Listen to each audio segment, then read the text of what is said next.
జ్యోతిర్లింగము అన్న మాటకు అర్థం అక్కడ ఏదో జ్యోతి ఉంటుంది లేకపోతే దీపం వెలుగుతూ ఉంటుంది అని కాదు దాని అర్థం.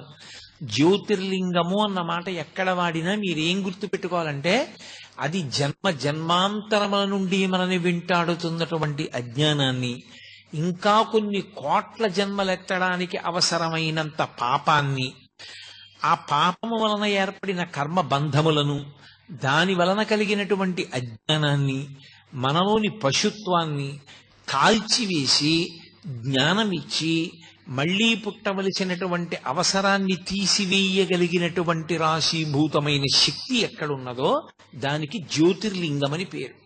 ఎందుచేత? జ్యోతి అంటే దీపం. దీపం ఎక్కడుందో అక్కడ చీకటి ఉండదు.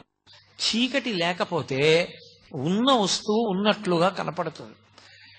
ఆ సత్య వస్తువు మనకి ప్రకాశించాలి, తెలియాలంటే దీపం ఒక్కటే సాధనం. ఆ దీపం లేని నాడు ఉన్న వస్తువు ఉన్నట్టు తెలియదు.